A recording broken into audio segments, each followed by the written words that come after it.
विश्वनाथ भगवान की, महाकालेश्वर भगवान की, ओंकारेश्वर भगवान की, कुबेरेश्वर महादेव की। हर हर महादेव, हर हर महादेव, हर हर महादेव।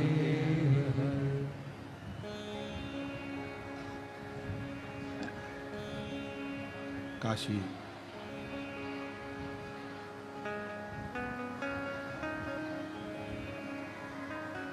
विश्वनाथ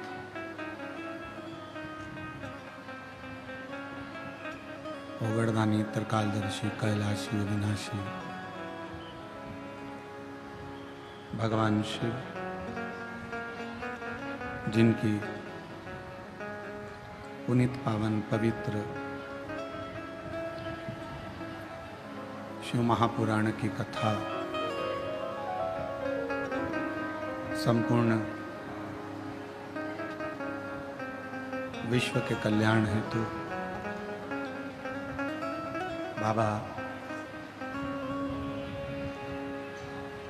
देवाधिदेव महादेव की कृपा से, उनकी करुणा, उनकी उदारता से ये पवित्र पावन शिव महापुराण की कथा बैजापुर महाराष्ट्र से बेलपत्र शिव महापुराण की कथा श्रवण करने का सौभाग्य प्राप्त हुआ है। कथा के मुख्य यजमान श्री जीवनलाल रविंद्र कुमार जी संचेती, श्री विशाल जी संचेती, संचेती परिवार बैजापुर महाराष्ट्र। एक बार सभी यजमान परिवार के लिए जोरदार ताली बजाकर स्वागत वंदन अभिनंदन, जिन्होंने इस पवित्र पावन शिव कथा को अपने आनंद के साथ में बैजापुर के सभी शिव भक्तों के लिए आयोजित किया। कथा मंडप में ही विराजमान सभी संत साधु, गुरुजन, तपस्वी जन, ब्राह्मण जन, साधक, उपासक जो इस पवित्र कथा का लाभ ले रहे हैं और अपने जीवन को धन्य बना रहे हैं। और तेरी कृपा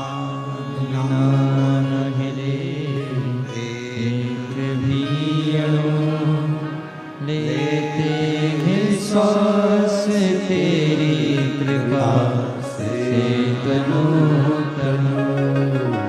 भगवान क्या करूं मैं राखों के ढेर का, चपटी भवोत में है खजाना कुबेर का। गंगाधार मुक्ति द्वार ओमकार तू, भोले ओमकार तू। आयो शरण तिहारी शंभु तार तार तू। शिव कथा कह रही है, भगवान शंकर का चरित्र कहता है, शिव पुराण की कथा कह रही है, भगवान का पावन चरित्र कह रहा है।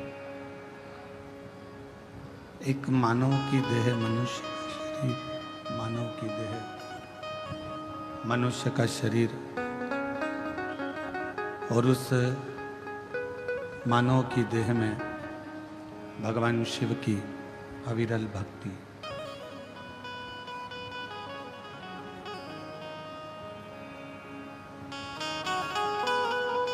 ऐसा नहीं कि मानव का शरीर नहीं मिलेगा या मानव की देह नहीं मिलेगी, फिर जन्म होगा, फिर मृत्यु होगी, फिर जन्म होगा, फिर मृत्यु होगी, और ये मानव की देह मिलती रहेगी। पर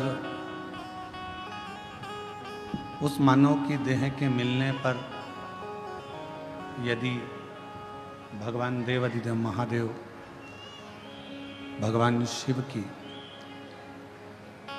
अविरल भक्ति आप और हमको प्राप्त हो जाए तो ये मानकर चलना कि हमारा मृत्यु लोक में जन्म लेना सार्थक हो गया और हम इस संसार सागर में भव सागर तक पहुंचने की अपनी एक सीढ़ी बना ली।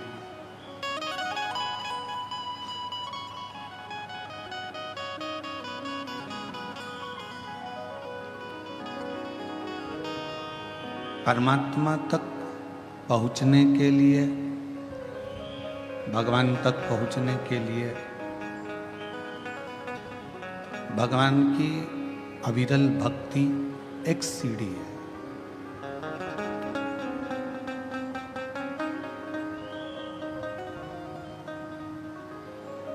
आप जिस भी देवता की आराधना करें, चाहे आप राम जी की आराधना करें, चाहे आप कृष्ण भगवान की आराधना करें, चाहे आप शिव जी की आराधना करें, चाहे आप देवी की आराधना करें, चाहे आप किसी देवता की आराधना करें, पर उन परमात्मा तक पहुंचने के लिए भक्ति, विश्वास, श्रद्धा एक सीढ़ी का काम करती है। और यदि वो विश्वास की सीढ़ी नहीं हो, भक्ति की सीढ़ी नहीं हो,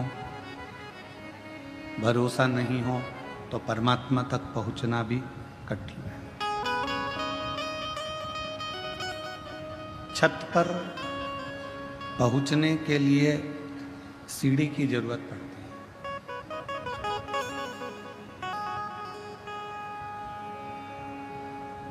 छत तक पहुंचने के लिए एक सीढ़ी की जरूरत पड़ेगी, पर परमात्मा तक पहुंचने के लिए सीढ़ी की नहीं, भगवान की अविरल भक्ति की जरूरत पड़ती है।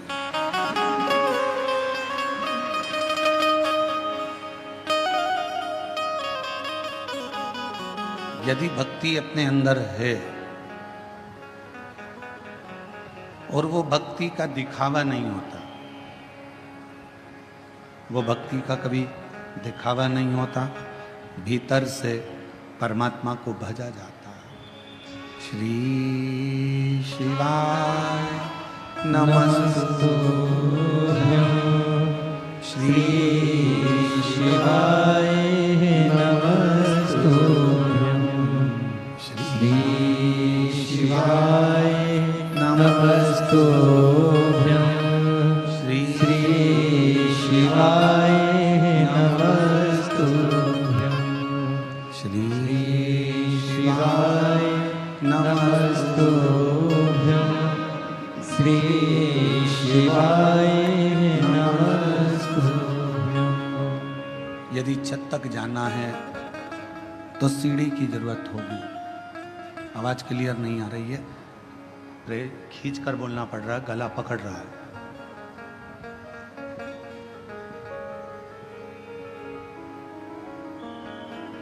छत तक जाने के लिए केवल सीढ़ी ही चाहिए, पर अगर भगवान तक पहुंचना है, परमात्मा के चरणारविंद तक पहुंचना है, तो सीढ़ी की जरूरत नहीं, भक्ति की जरूरत पड़ेगी। और वो भक्ति क्या है?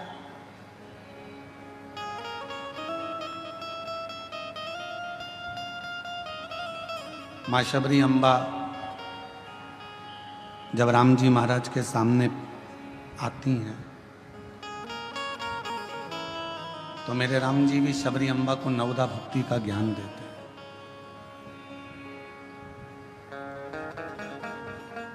कि प्रथम भक्ति संतन कर संगा और दूसरी रति मम कथा प्रसंगा। मेरे राम जी ने माँ शबरी अम्बा को सबसे पहली भक्ति कही है सत्संग करना।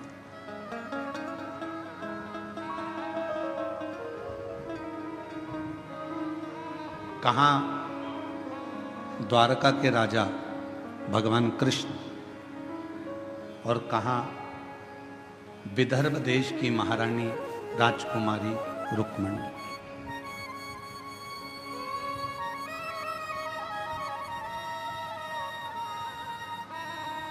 ना तो कभी रुक्मणी जी ने भगवान कृष्ण को देखा था, ना कभी रुक्मणी जी भगवान कृष्ण से मिली थी, ना कभी रुक्मणी जी ने भगवान कृष्ण से मुलाकात की थी, ना रुक्मणी जी ने भगवान कृष्ण का चेहरा देखा था, ना रुक्मणी जी ने भगवान कृष्ण से कभी बात की थी।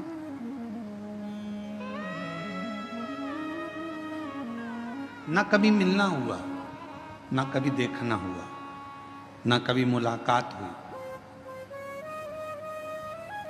फिर रुक्मणी जी के दिल में, रुक्मणी जी के हृदय में भगवान श्री कृष्ण के प्रति भाव कैसे जाग गए?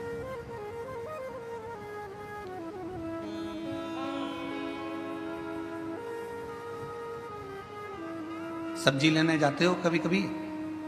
उत्तर दो जरा, जम के तो बोलो। जाते हो? जाकर पूछते हो सब्जी का भाव?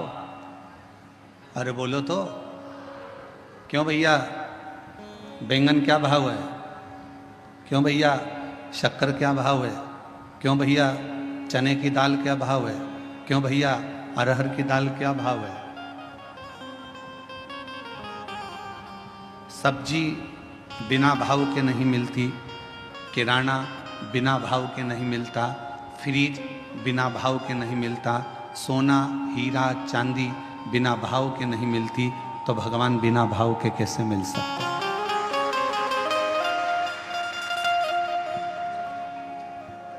वो बिना भाव के कैसे मिले?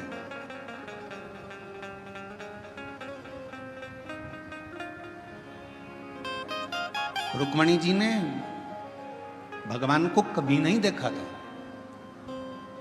रुक्मणी जी ने भगवान कृष्ण का दर्शन भी नहीं किया।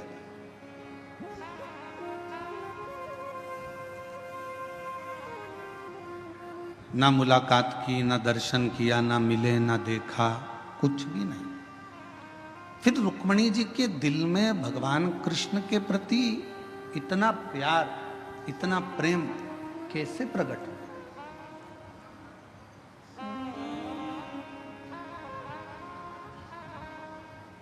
वो प्रेम प्रकट होने का कारण क्या था? तो शिव महापुराण की कथा कहती है कि रुक्मणी जी ने सत्संग किया था। प्रथम भक्ति संतन कर संगा और दूसरी रति मम कथा प्रसंगा। रुक्मणी जी ने क्या करा? अपने पिता भीष्म की गोद में आकर बैठ जाती थी।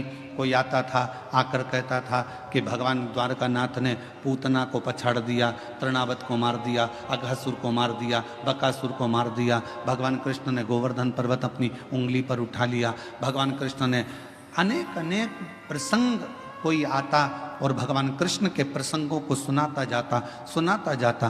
जब भगवान कृष्ण के प्रसंग रुक्मणी जी सुनती रहीं, तो अंदर एक प्रेम का भाव जागृत हुआ, एक प्रेम प्रकट हो गया।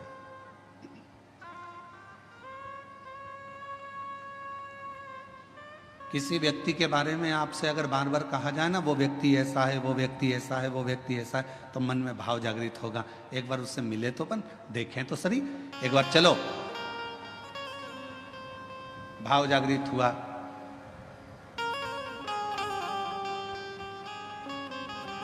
कल हम विशाल संचेती जी से कह रहे थे कि विशाल जी, आप 2-4 बार तो कुबरेश्वर धाम आ गए होगे। तो विशाल संचेती जी कह रहे थे, नहीं गुरुजी, 2-4 बार नहीं, ना जाने कुबरेश्वर धाम पर क्या है, मैं 8 से 10 बार कुबरेश्वर धाम पहुंच गया, बाबा के धाम पर।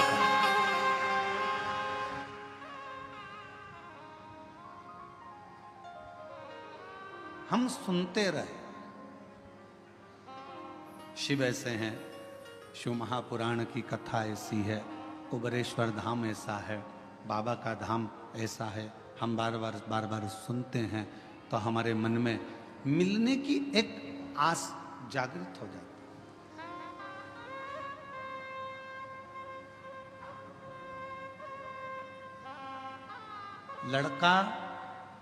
लड़की से शादी करने को तैयार नहीं था। लड़के ने सोचा था अभी मैं पढ़ाई करूंगा, अभी शादी वादी नहीं करूंगा। पर लड़के की बहन ने, लड़के की माँ ने, लड़के के रिश्तेदारों ने लड़की की खूबियां बताना प्रारंभ करी। इतनी बढ़िया है, ऐसी है, इतनी जोरदार, लंबे लंबे बाल हैं, बड़े बड़े आंख है, उसके सिर पर बिंदी अच्छी लगती है, पढ़ी लिखी है, उसने ये एजुकेशन करा है, ये कोचिंग करी है, ये जानती है, सिलाई जानती है, कढ़ाई जानती है, बनाई जानती, सब जानती है, उसको सब आता है। तो लड़के के मन में आया जब इतनी तारीफ कर रहे हैं तो एक बार जरा मिलने में जाता क्या है, मिले तो सर। जब लड़की से मिलना हुआ, उसने देखा कि जो घर के लोगों ने कहा था बिल्कुल वैसा ही है, पढ़ी लिखी भी है, मेरे लायक भी है, तो लड़के ने हाँ भर दिया।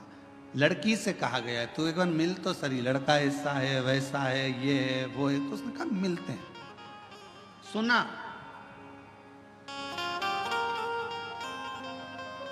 सुना तो प्रेम जागृत हुआ। अब आप लोग क्या कर रहे हो, शिव महापुराण की कथा को सुन रहे हो। किसका चरित्र सुन रहे हो, देवादिदेव महादेव का, भगवान शंकर का। जब शिव जी का इतना चरित्र तुम बेजापुर में सुन लिए, कहीं तुम छत्रपति संभाजी नगर सुन लिए, तुम नासिक में सुन लिए, तुम मालेगांव सुन लिए, जब तुम बार बार शंकर जी का चरित्र सुनते जाओगे, सुनते जाओगे, सुनते जाओगे, तो अंदर से उससे मिलने की तमन्ना बढ़ती चली जाएगी।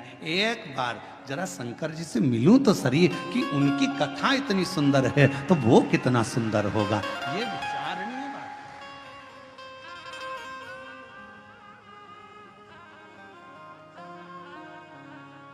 हमारे दीनानाथ जी एक लाइन गाते हैं, तेरी प्रतिमा इतनी सुंदर, तू कितना सुंदर।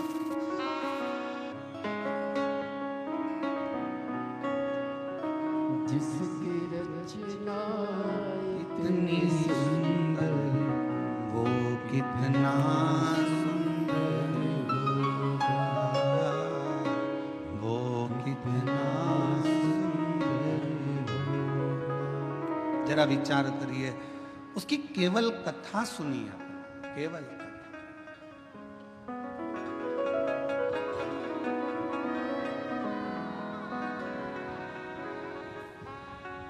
रुक्मणी जी ने केवल भगवान कृष्ण के विषय में सुना था, और फिर रुक्मणी जी का विवाह शिशुपाल के साथ जब पक्का किया तो रुक्मणी जी ने पत्र लिख दिया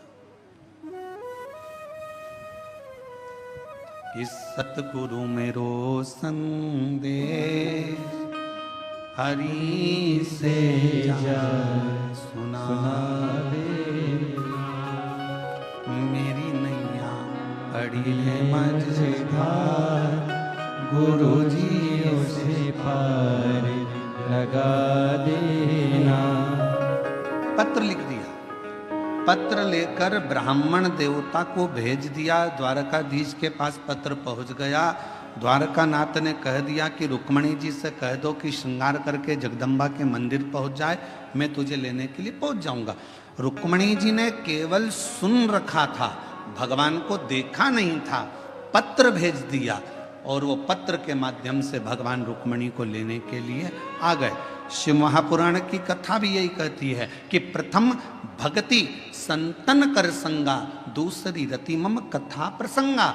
ये दो भक्ति की सीढ़ियां हैं। अगर किसी ने कथा सुनना प्रारंभ कर दी और कथा सुनते सुनते अपना चित्त, अपना मन भगवान में लगाना प्रारंभ कर दिया, तो समझ लो कि शिव जी को मिलने में देरी नहीं होगी, भगवान शंकर जरूर।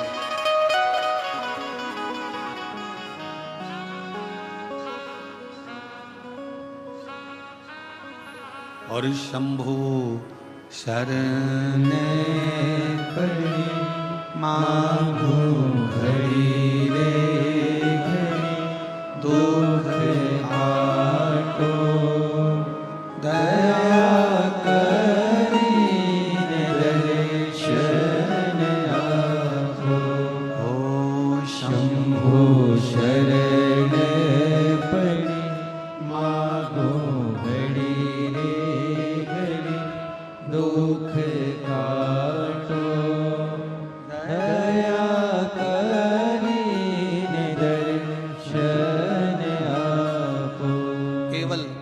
कथा को सुनते सुनते, भगवान का भजन करते करते करते करते आप उसके करीब में पहुंच गए।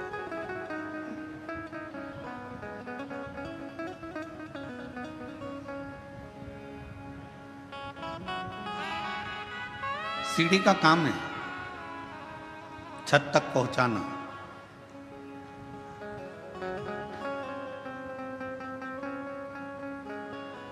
भगवान की कथा का काम है आपको भगवान के चरणारविंद तक पहुंचाना।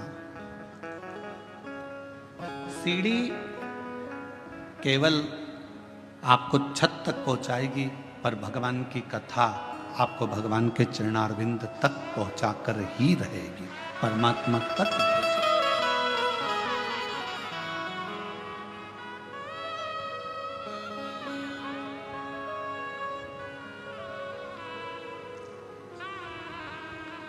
जब हम संत ज्ञानेश्वर मावली जी के यहाँ कथा करने के लिए बीड़ में आए, तो आप में से कई लोग आए होंगे बीड़ में कथा में भी। तो संत ज्ञानेश्वर मावली जी के यहाँ कथा में जब बीड़ में पहुँचे तो वहाँ पर एक बच्चे ने एक प्रश्न किया, और वो वहीं बीड़ का रहने वाला था। सोनी जी के कोई परिचित थे बीड़ वाले, उनके परिचित में था। उसने कहा, गुरुजी आपके कितने दोस्त हैं?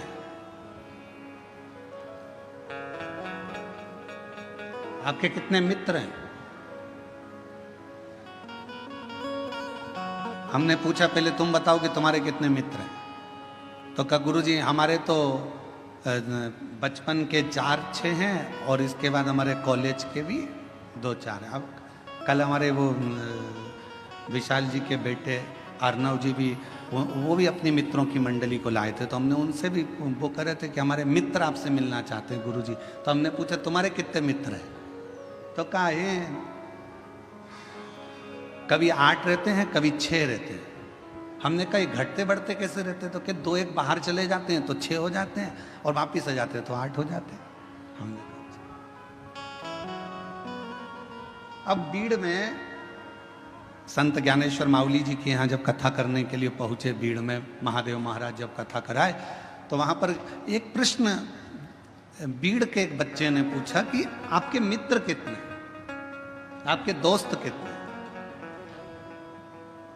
हम उस समय पर थोड़ा जल्दी में थे, आखिरी दिन की कथा थी। अब आखिरी दिन की कथा तो आपको मालूम ही है कि कल की कथा तो यही टाइम पे होगी कल, क्योंकि कथा की क्या है, शिवरात्रि है कथा की, और परसों के दिन सुबह 8 बजे से 11 बजे तक कथा हो जाएगी। 11 बजे के बाद जाने की तैयारी हो जाती है, तो इतना समय रहता नहीं, हम उत्तर नहीं दे पाए। तो वो बेटा अगर कथा सुन रहा हो तो हम कहेंगे उसने प्रश्न किया कि आपके कितने मित्र हैं, आपके कितने दोस्त हैं? तो मैं उससे कहना चाहूंगा, शरीर के और धन के ढेरों दोस्त हो सकते हैं, पर मन का तो केवल एक शिव ही दोस्त है। इस मन का, तुम्हारे पास में धन बढ़ता जाएगा तो आपके दोस्त बढ़ते चले जाएंगे, मित्र बढ़ते चले जाएंगे, सखा बढ़ते चले जाएंगे, रिश्तेदार बढ़ते चले जाएंगे, पहचान वाले बढ़ते चले जाएंगे। तन अच्छा है, शरीर में कोई रोग नहीं है, तो तुम्हारे दोस्त बढ़ते चले जाएंगे। शरीर में अगर एक भी रोग आ गया, तुम हॉस्पिटल में पड़ गए, और शरीर अगर बेकार होना चालू हो गया, धीरे धीरे दोस्त कम हो जाए। तन के और धन के दोस्त बहुत हो सकते हैं, पर मन का तो केवल एक ही दोस्त है, और वो देव अधिदेव महा वो मित्र।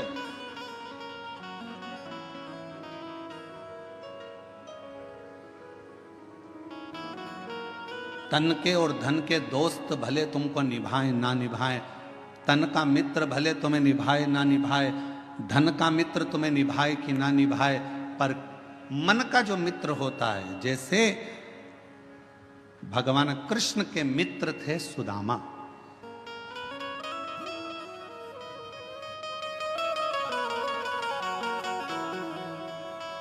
और सुदामा जी को निभाया भगवान कृष्ण ने। भगवान राम जी के मित्र थे निषाद राज, और निभाया भगवान राम ने। आप भी अपनी जिंदगी में एक मित्र शिव को बना लो। आप भी अपनी जिंदगी में एक मित्र देवाधिदेव महादेव को बना लो। और अगर शिव तुम्हारे मित्र बन गए तो ये निश्चित है कि तुम निभाओ कि ना निभाओ, पर मेरा देवाधिदेव महादेव तुमको निभाता जरूर। शंभु शरण पड़ी मांगो घड़ी रे घड़ी, दुख काटो दया करी दर्शन आपो।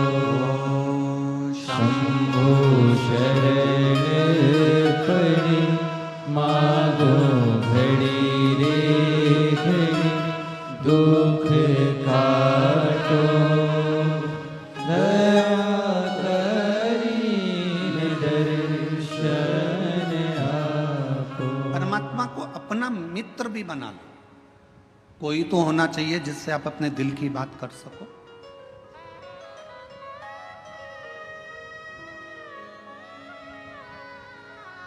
और तुम निभाओ ना निभाओ, वो निभाना जानता है।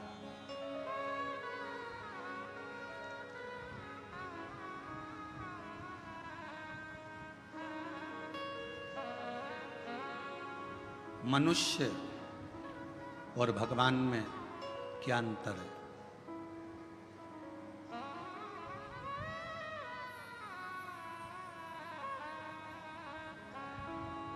मनुष्य और भगवान में क्या अंतर है?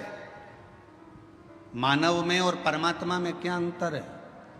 शिव महापुराण की कथा कहती है मनुष्य और भगवान में एक सबसे बड़ा अंतर यह है कि भगवान गलती नहीं करता और मनुष्य गलती पर गलती करता ही रहता है। जिस मानव से, जिस मनुष्य से पृथ्वी पर जन्म लेने के बाद अगर गलती नहीं हो रही है तो समझ लेना कि वो मनुष्य ही नहीं है। मानव का शरीर गलती का पुतला होता है। इसमें थोड़ी थोड़ी गलतियां तो जीवन में मानव के शरीर में होती ही रहती है। सास बहू को चिल्ला कर कह दे तूने फिर गलती कर दी, बहू को कह देना चाहिए मम्मी मनुष्य हूं ना, इंसान हूं ना, तो गलती तो होगी। और आप अगर भगवान हो ना सासू जी तो माफ करना चालू कर दो। मैं इंसान हूं, आप भगवान हो, माफ कर दो। आप अगर भगवान हो तो माफ कर दो। और अगर आप भी इंसान हो, आप भी जब बहू बनकर आई थी, जो गलती मैं कर रही हूं आपने भी अपने बहू के जमाने में करी होगी। हो सकता है मैं सोकर लेट उठ रही हूं तो जब तुम नहीं आई थी ना मम्मी, तब तुम भी हो सकता है कि लेट उठती होगी। भगवान हो तो माफ करना सीखो। और अगर मैं जैसी हूं, मैं भी एक गलती का पुतला हूं, आप भी गलती का पुतला हो। गलती मनुष्य से होती है, मेरे से भी गलती हुई है, आपसे भी गलती हुई है, तो अपन एक जैसे हैं। इसलिए अपनी जिंदगी में परमात्मा के भरोसे छोड़ते चलो। जो गलतियां हैं वो परमात्मा माफ करता रहेगा। आप अपने जीवन को जीते चलो, जीवन जियो।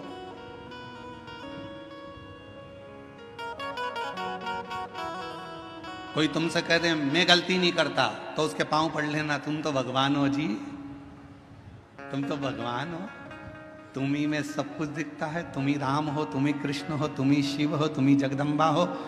जो कहे तुमसे कि मैंने जिंदगी में कोई गलती नहीं करी, समझ लेना उसको पांव पकड़ कर कह देना कि तुम भगवान हो।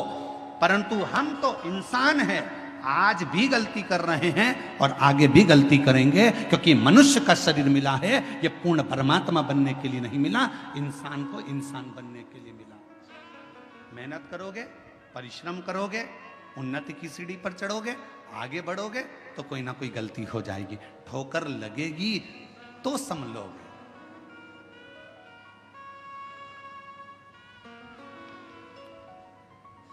अच्छा बोलो री जीजियों, ओ बेजापुर वालियों, उत्तर देना।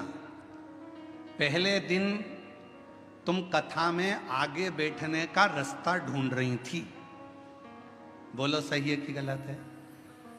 दूसरे दिन तुम्हें रास्ता ढूंढने की जरूरत पड़ी क्या? तुमको मालूम था इधर से शॉर्टकट है, खेत में से निकल के उधर से कूद के इधर से आके इधर से भर आना है और यहां जाके बैठ जाना है। जगह क्लियर। और तुम्हें रास्ता याद था तो तुमने क्या करा? अपनी रिश्तेदार को, वो कह रही थी उधर से, तू चुप है, उसी पे पल्लू वल्लू लेके और तू मेरे पीछे पीछे पीछे पीछे चल चल, और उसको भी रास्ते पे। अरे कितनी गंदगी हो रही, कीचड़।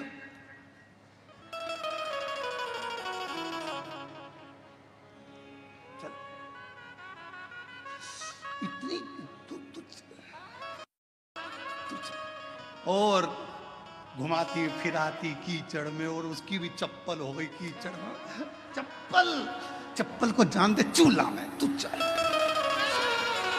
और चप्पल रख ली झोला में और कथा में आगे लाकर बिठा दिया। जब दोनों चली तो फिर सहेली ने कहा, कितनी जोरदार जगह मिल गई थी ना बैठने के लिए, इतनी अच्छी जगह, ये तो सोचा ही था। अब चप्पल तो जैसे ही कथा पूरी हुई रोड पे निकली और निकलते सी पानी की बोतल में चप्पल घिस घुसा के तैयार करके पाँव में पहन के फिर पल्लू। अब जरा विचार करिए, पहले दिन जगह ढूंढने में थोड़ा परिश्रम लगा, दूसरे दिन तुम्हें खुद जगह मिल गई, तीसरे दिन तुम अपनी सहेली को भी बिठा ली, चौथे दिन अपने परिवार वालों को भी बिठा ली और जगह तुम्हारे पास हो गई। एक सच्चा भक्त, भगवान शिव का एक परम भक्त ऐसा ही होता है। पहले संघर्ष की जिंदगी जीते जीते मंजिल तक पहुंचता है, फिर सबको उस स्थान तक पहुंचा देता है कि ये स्थान मैंने देखा है, ये शिव का धाम मैंने देखा है, ये भगवान का नाम मैंने देखा है, चलो यहाँ चलकर बैठते हैं, चलो यहाँ चलकर स्मरण करते हैं।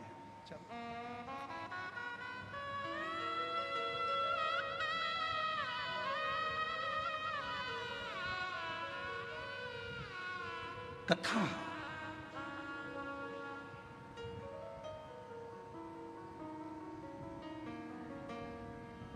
कोई तुमसे कहे कि मैंने जिंदगी में कोई गलती नहीं करी, कह देना तुम भगवान हो, तुम भगवान हो।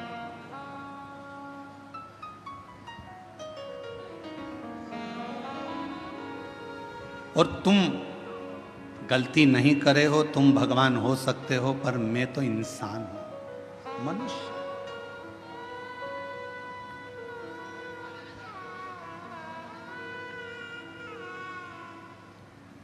और मानव अगर गलती नहीं करेगा तो गलती करेगा कौन? गलती और कृपा की ना होती जो आदत तुम्हारी तो सुनी अदालत तुम्हारी, गरीबों के दिल में जगह तुम न पाते तो किस दिल में होती इबादत तुम्हारी, तो किस दिल में होती इबादत तुम्हारी, कृपा की न होती जो आदत तुम्हारी। तुम भगवान हो सकते हो, पर मैं तो इंसान की इंसान हूं। और फिर निवेदन है मेरी जीजियों, भगवान बनने की कोशिश भी मत करना और इंसान को भगवान बनने का प्रयास भी नहीं करना चाहिए। इंसान को इंसान रहना, इंसान को इंसान। आज के जमाने में बहुत, कलिकाल में बहुत आडंबर हो रहा है।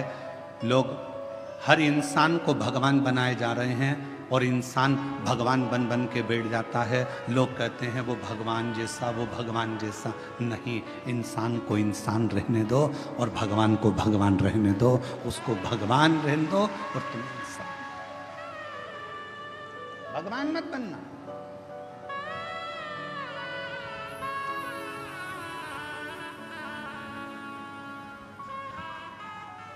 इंसान, उसे इंसान।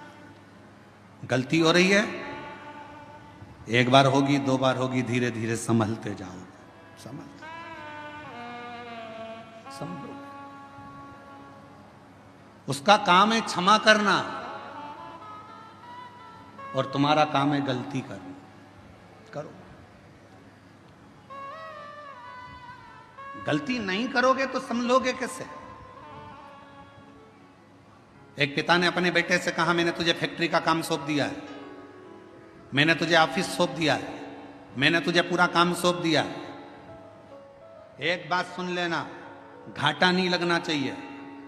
मैंने तुझे समझा दिया, पहले पूरा काम तुझे सौंप दिया है, पूरी फैक्ट्री तुझे सौंप दी है, पूरा व्यापार तुझे सौंप दिया है, घाटा नहीं लगना चाहिए।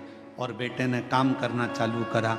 काम करते करते उसकी कहीं बाहर देश में पहचान बढ़ गई। उसने अपना माल पूरा विदेश में बेच दिया, बेचा और विदेश में माल अटक गया, अटका, पैसा अटक गया। मालूम पड़ा वो लड़का कर्जे में डूब गया। बाप ने कहा, मैंने पूरी फैक्ट्री तुझे दे दी थी, मैंने पूरी कंपनी तुझे दे दी थी, मैंने तुझे पूरा ऑफिस दे दिया था और तूने कर्जे में लाकर छोड़ दिया, तूने कर्जे में लाकर डुबो दिया। बेटा कहता है, पापा गलती हुई है, सुधारूंगा, थोड़ा समय। अब पिता को चाहिए कि बेटे को बल दे, कोई बात नहीं, हो गई, मेहनत करना, फिर मेहनत करना, धीरे धीरे बढ़ना, हो सकता है फिर उन्नति की सीढ़ी पर चढ़ जाए। गलती बेटे के सामने हुई, बेटे ने फिर मेहनत करी। मेहनत करते करते बेटा जितना माल गया था उससे 1000 गुने माल का फिर मालिक बनकर बैठ गया। फिर बैठा। और अब वो बेटा गलती नहीं करता। क्यों? क्योंकि पहले माल भेजने में गलती हो गई थी, पहले ऐसे गलती हो गई थी, अब नहीं होगी। किसी किसी को तो भगवान भी पृथ्वी पर जन्म देने के बाद सोचता है, इसको तो भेजना ही नहीं था तो अच्छा था।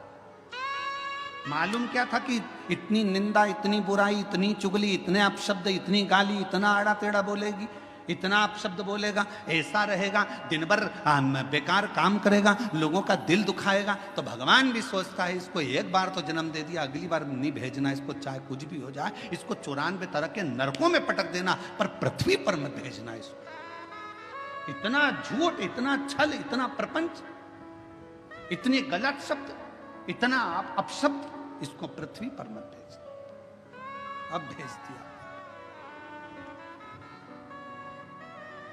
और कृपा की न होती जो आदत तुम्हारी, तो सोनी ही रहती अदालत तुम्हारी। गरीबों के दिल में जगह तुम न पाते, तो किस दिल में होती इबादत तुम्हारी, तो किस दिल में होती इबादत तुम्हारी। हो जाए गलती, हो जाए तो कोई बात नहीं, पर भगवान नहीं बनना अपन को, अपन इंसान के इंसान। सत्संग, कथा, स्मरण भगवान के करीब में लेकर जाता।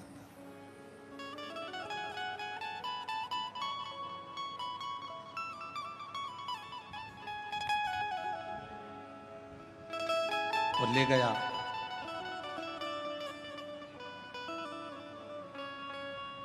भागीरथ जी ने 60,000 काकाओं के उद्धार के लिए गंगा को पृथ्वी पर लाने के लिए तप करा। भागीरथ गंगा पृथ्वी पर आती नहीं है। क्यों? क्योंकि मैं अगर पृथ्वी पर चली गई तो पाताल में चली जाऊंगी। गंगा को झेलने वाला, गंगा को संभालने वाला कोई नहीं। कोई गंगा पृथ्वी पर नहीं आ रही। भागीरथ जी ने फिर तप करा, फिर साधना करी, फिर उपासना करी और भागीरथ बाबा ने फिर निवेदन करा गंगा जी से कि आपको पृथ्वी पर आओ, पृथ्वी पर आओ। गंगा जी मना करती हैं, मैं नहीं आऊं, मुझे संभालने वाला भी तो कोई चाहिए। भागीरथ जी ने पूछा कि आप पृथ्वी पर नहीं आओगी तो मेरे काकाओं का उद्धार कैसे होगा, मैं क्या करूं कि आप पृथ्वी पर आ जाओ। तो गंगा मैया ने भागीरथ जी से कहा कि एक बार किसी सदगुरु की शरणागति में बैठकर थोड़ा सा सत्संग कर लो, तुम्हें कोई ना कोई तो राह मिल जाएगी। भागीरथ बाबा गुरु बाबा के पास जाकर बैठ गए। गंगा आने को तैयार है, पर मैंने गंगा मैया कह रही है कि मुझे झेलेगा कौन, मैं किससे प्रार्थना करूं। तो संत सतगुरु ने कह दिया कि सत्संग में बैठे हो, इतना याद रखना कि गंगा को झेलने के लिए एक ही है जो झेल सकता है। वो कौन? तो कहा गंगा को झेलने के लिए जिसने अपने पूरी तप और साधना को पूरी जिंदगी में करता रहा हो, वही गंगा को झेल सकता है। और वो देव अधिदेव महादेव है जो गंगा को अपने मस्तक पर झेल सकता है। इसके सिवाय कोई गंगा को झेल पाए ये किसी के बस की बात नहीं है।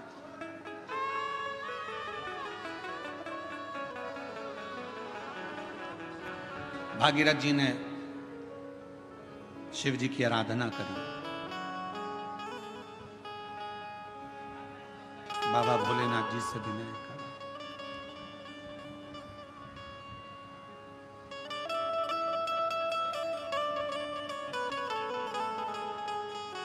महादेव नमन चरणों में स्वीकार कीजिए, सबका किया है मेरा कल्याण कीजिए, उद्धार कीजिए।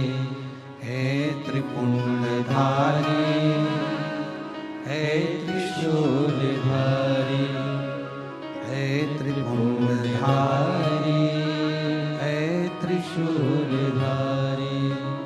चरणों में तेरे बाबा जी पावन है चारों धाम, तेरी देव करते वंदना पूजे है सीताराम, तेरी देव करते वंदना पूजे है सीताराम। हो जाए पूरी कामना, हो जाए पूरी कामना, उपकार कीजिए, सबका किया है मेरा उद्धार कीजिए, कल्याण कीजिए। हे त्रिपुंडधारी, हे त्रिशूलधारी, हे त्रिपुंडधारी, हे त्रिशूलधारी। आप कुछ कृपा करो। भागीरथ जी ने भगवान शिव की आराधना करना प्रारंभ करी। शिव जी के लिए अखंड तप किया भागीरथ बाबा ने, ऐसी अखंड साधना करी कि भगवान शंकर का कैलाश धाम हिल जाए, पर शिव का कैलाश नहीं हिला। भागीरथ जी ने खूब तप करा, पर शंकर भगवान का कैलाश धाम नहीं हिल पाया, हिला ही नहीं।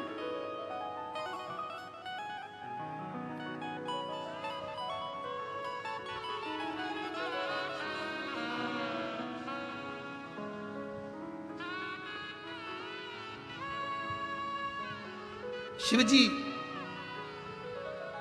तुम्हारे तप से, शिवजी तुम्हारी साधना से, शिवजी तुम्हारी तपस्या से जितनी जल्दी प्रसन्न नहीं होते, शिवजी उतनी जल्दी एक लोटे जल से प्रसन्न हो जाते हैं।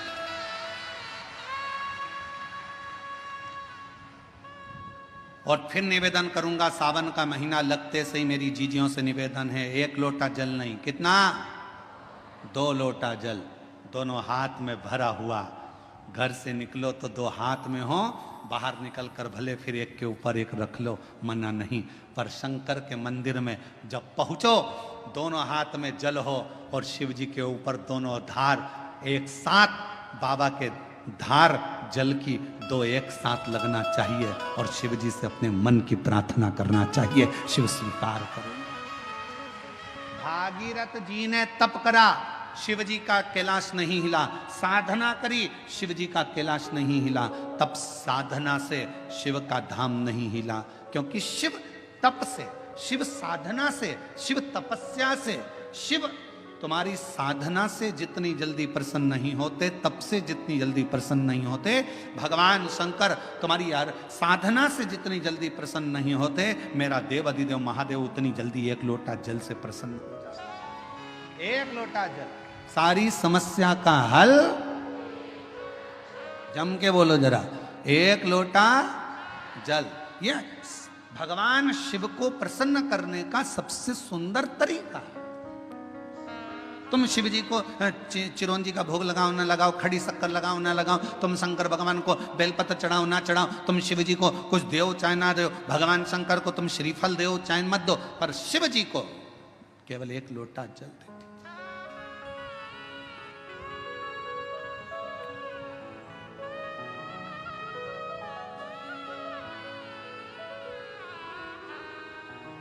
छत्तीसगढ़ में एक बहन ने एक प्रश्न लिख के भेजा था कि भगवान के मंदिर में नारियल क्यों तोड़ा जाता है।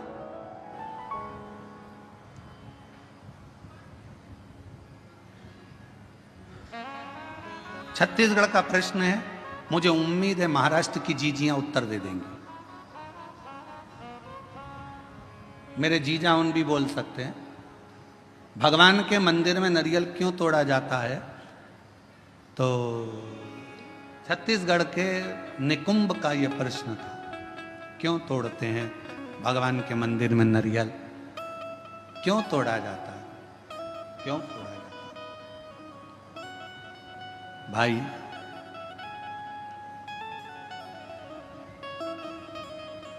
कहा तो कहा भगवान को प्रसन्न करने के लिए,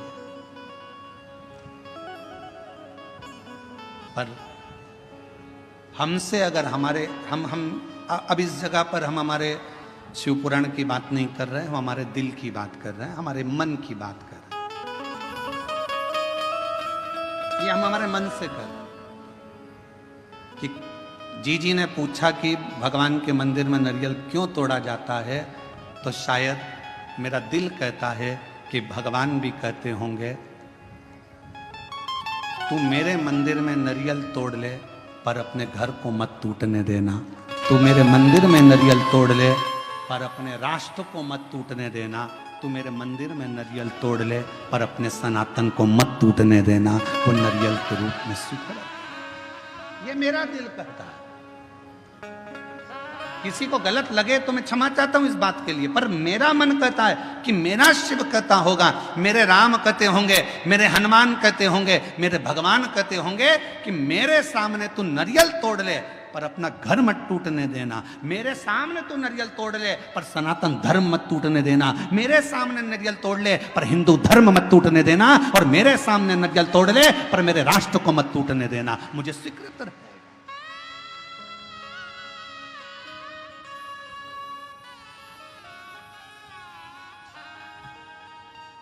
मुझे नारियल का टूटना स्वीकार है पर सनातन धर्म का टूटना स्वीकार नहीं है। मुझे नारियल का टूटना स्वीकार है पर मेरे हिंदू धर्म का टूटना स्वीकार नहीं है। मुझे नारियल का टूटना स्वीकार है पर अपने भारतवर्ष को टूटना स्वीकार नहीं है। मुझे ये चलेगा। तो मेरा दिल कहता है कि भगवान, नारियल टूटने का एक क्रम, शुभ कार्य में नारियल क्यों फोड़ा जाता है कि जो भी तकलीफ हो, कोई कष्ट हो, मेरा बाबा स्वीकार करना, ये हमने इसको दे दिया, जो भी था उसको प्रदान कर।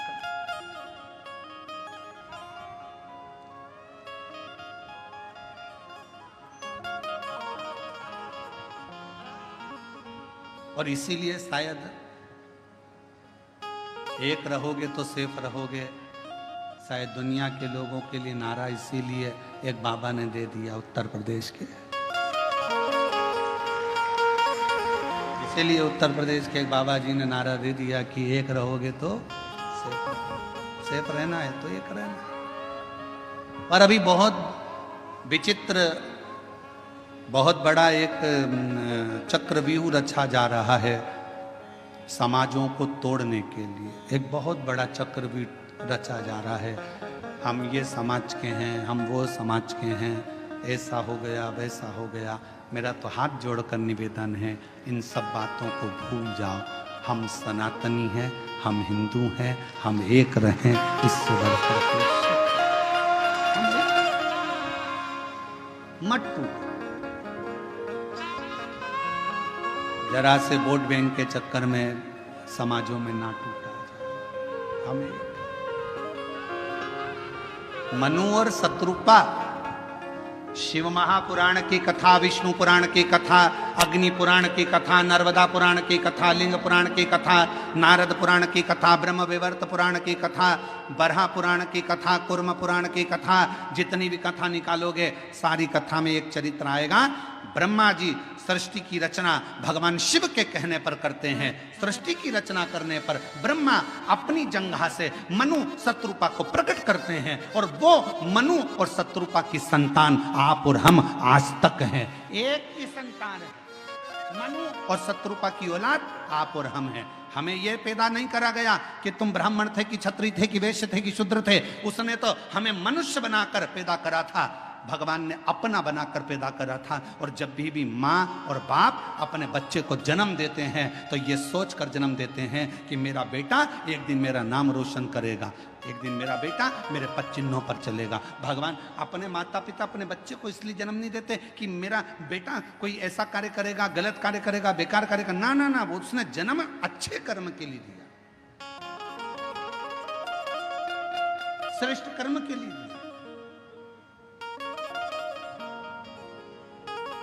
पर दुनिया के लोग हो सकता है थोड़ा मीठा बोलकर थोड़ा अभी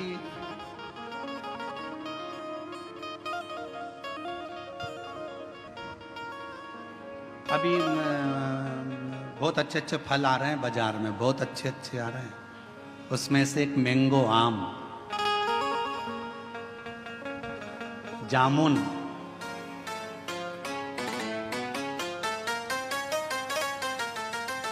केला, पपीता, बहुत अच्छे अच्छे फल आ रहे हैं। जाम, अमरूद, बहुत अच्छे फल। फल वाले के पास जाकर फल खरीदिए। फल भी हमको प्रेरणा देते हैं, फल हमको ज्ञान देते हैं। थोड़ा खट्टा फल होगा ना, अच्छा है, ले लो। ज्यादा मीठे के चक्कर में पड़ोगे ना, मीठा तो रहेगा पर फल के अंदर कीड़ा पड़ा रहेगा। फल मीठा है पर जितना मीठा फल होता है उतना अंदर से सड़ा होता है। जितना मीठा फल होता है उतना अंदर में कीड़ा होता है। इसलिए ज्यादा मीठा बोलने वालों से सावधान रहना। ये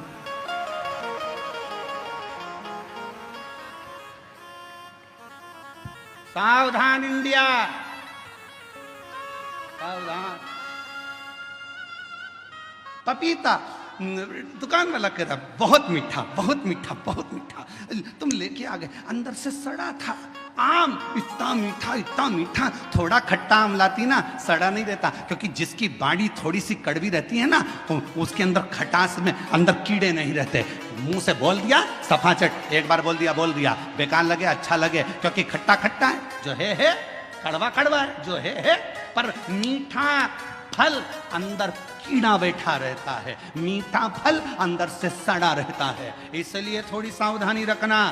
दुनिया के लोग कहें बहुत मिलेंगे आपको, बहुत आते रहेंगे लोग बाग, तुम्हारे से बहुत मीठी मीठी बातें करेंगे, बहुत मीठा बोलेंगे और बाद में तुमसे कहेंगे क्यों थोड़ा मीठा। तुम देखना जिसको पैसे की जरूरत होती कितना मीठा बोलता है। जी जी, जीजा जी, जीजा जी। और पैसा लेके चले गया 5-10 हजार, उसके बाद तुम मांगने जाओ तब खा के भग रहे हैं, लौटा देंगे। व्यर्थ की बात नहीं करना, रिश्तेदारी में फालतू की फूट मत डालो, हम आएंगे देंगे, मना नहीं कर रहे। अरे मिठास में कीड़ा हो सकता है, मिठास।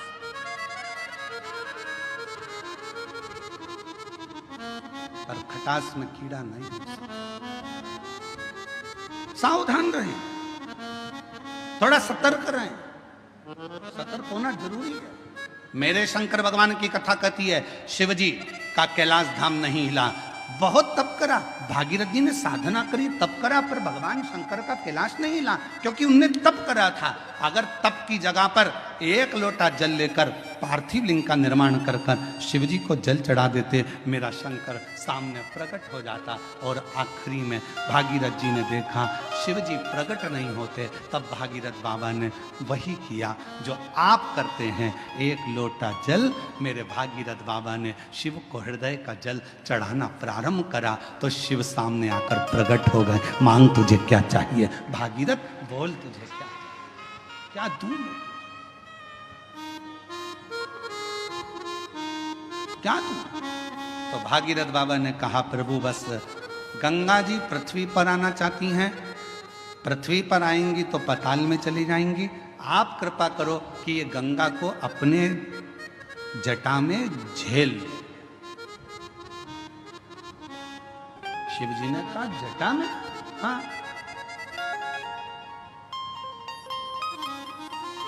कितने चतुर थे भागीरथ जी, उन्होंने गंगा जी को हाथ में झेलने का नहीं बोला, उन्होंने गंगा जी को हृदय में झेलने का नहीं बोला, उन्होंने गंगा जी को सिर पर झेलने का, जटाओं में झेलने का बोला। क्यों? क्योंकि भागीरथ बाबा जानते थे हृदय में शिव के माँ गौरा विराजमान है, हाथों में शिव के, शिव भक्तों की डोर थमी हुई है। सिर पर अगर गंगा बैठ गई तो शिव भक्तों का भी कल्याण करेगी और जगत का भी कल्याण करेगी। सिर पर।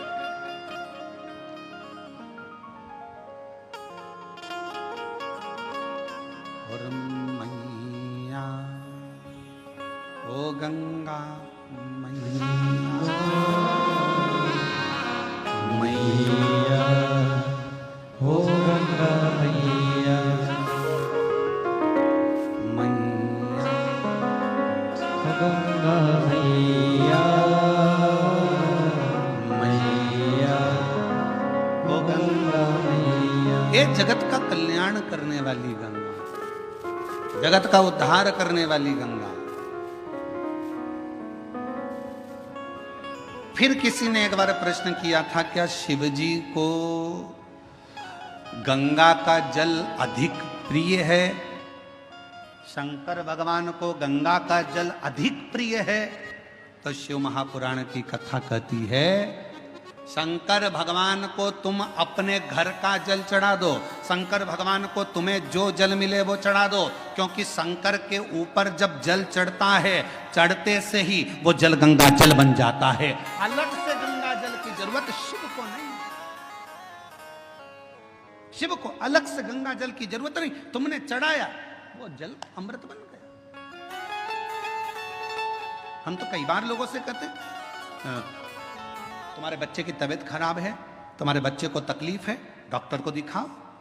तुम्हारे घर में अगर किसी को तकलीफ है, डॉक्टर को दिखाओ।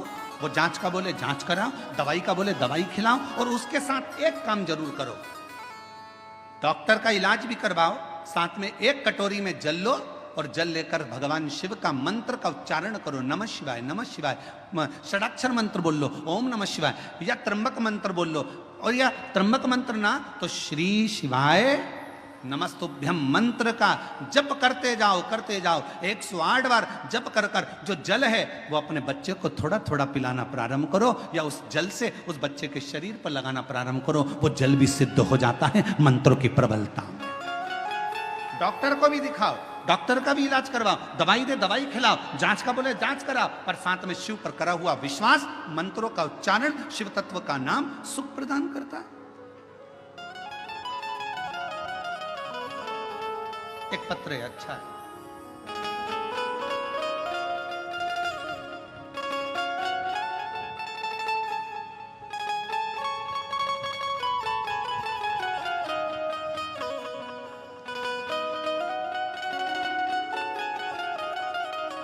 दिव्या गुलाब सिंह राजपूत, जन्म दिनांक 22/7/2008, मुकाम पोस्ट जय सिंह नगर, महाराणा प्रताप, तालुका गंगापुर, जिला छत्रपति संभाजी नगर। मोबाइल नंबर ये है। कहीं बैठी हो? आप ही हैं? बच्ची आई है साथ? आ जाओ, ले आओ। मैं दिव्या राजपूत, बाबा की कृपा से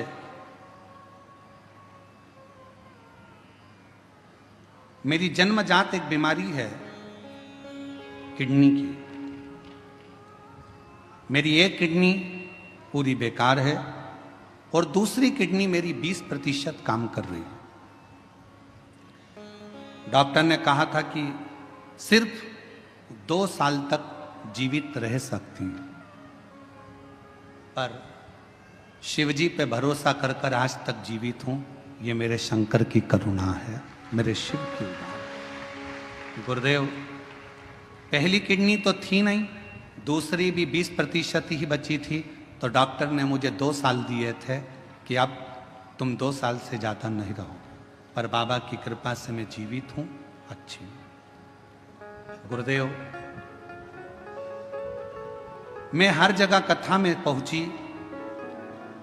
गुरुदेव, कथा में आने का मेरा केवल एक ही काम था, क्योंकि मुझे डॉक्टर ने डायलिसिस पर डाल दिया था और डॉक्टर ने कह दिया था कि डायलिसिस चलेंगे।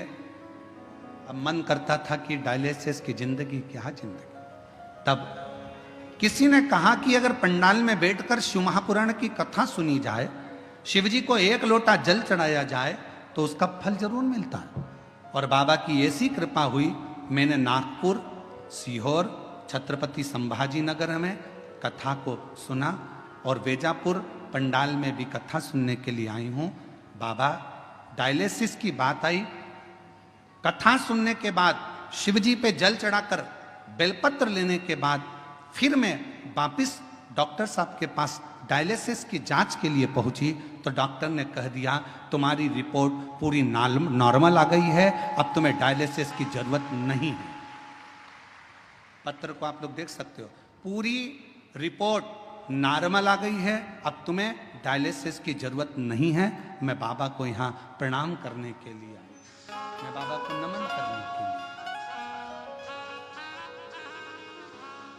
और तेरी कृपा का क्या है भरोसा, कब किस पर हो जाए, जरा सी हम पर कर दो, हो जरा सी हम पर कर एक दो। पत्र और है, अच्छा।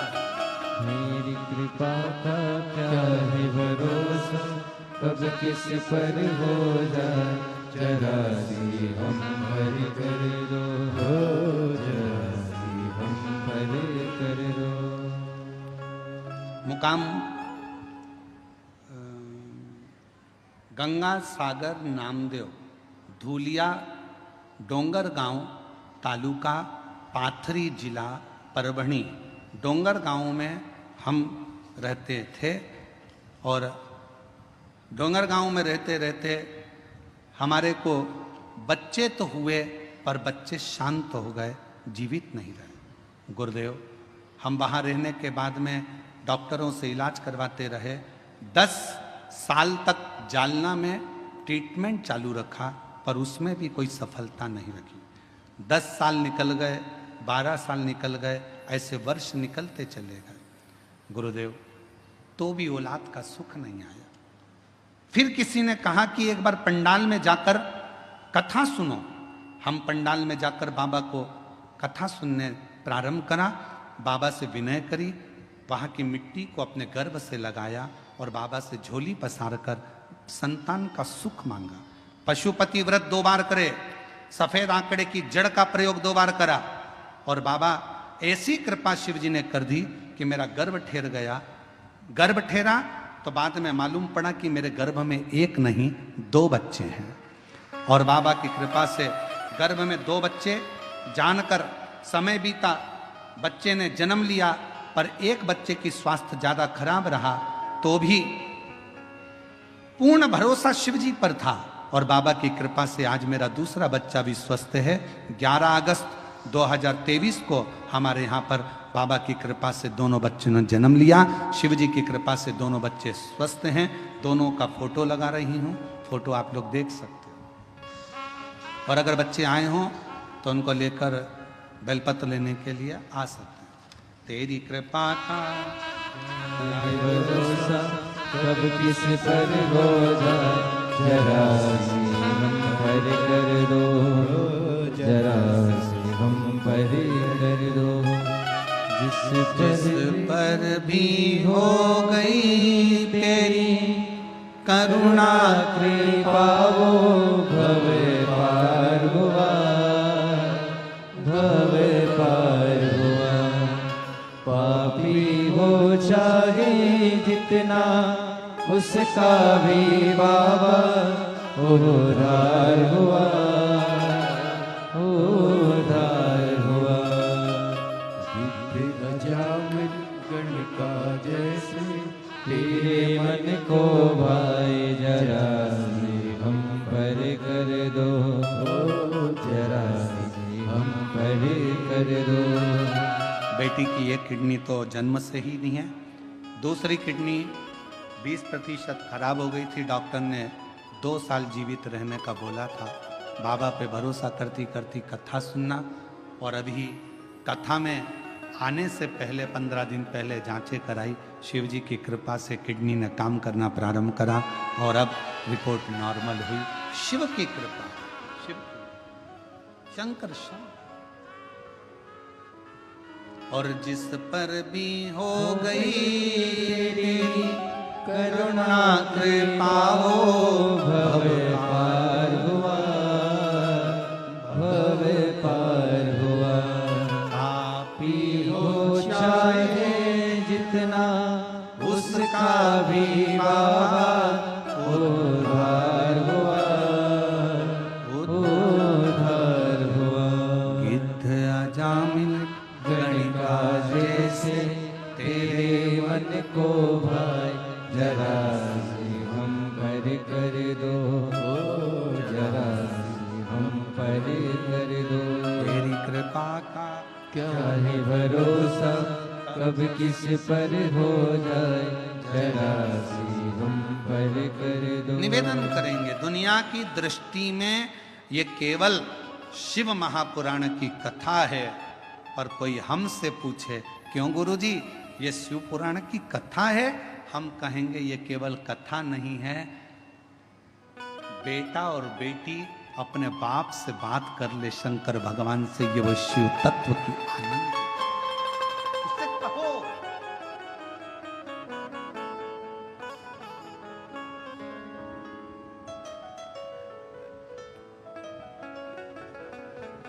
आज कथा का 5वां दिन है, कल कथा 6ठे दिन की। कल की कथा को हम लोग शिवरात्रि कहते हैं, और 7वें दिन की कथा सुबह 8 बजे से 11 बजे तक हो जाएगी। बाबा से तुम आए हो इतनी दूर से बोलने के, टीवी पर तो कथा सुनते ही हो, पर पंडाल में अगर आए हो तो उससे अपने दिल की बात कहकर जाना। बाबा सब दुख काटना, तेरे चरणों की प्रीत देना, भक्ति देना, विश्वास देना, और अंदर शक्ति देना कि मैं आगे बढ़ता चले जाऊं और तेरे चरणों का स्मरण करता चले जाऊं। उससे विनय करो,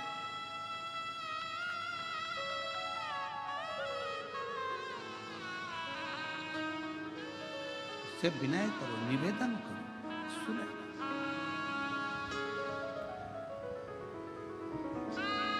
पार्वती मैया ने भगवान शिव जी से कहा,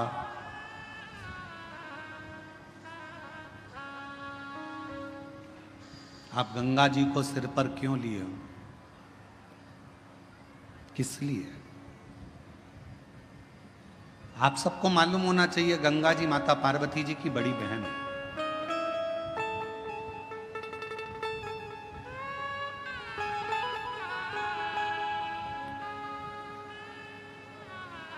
जितना प्रेम माता पार्वती जी भगवान शिव से करती थी, उससे दुगना प्रेम मां गंगा शंकर जी से करती थी। दुगना प्रेम मां गंगा शिव जी से करती थी।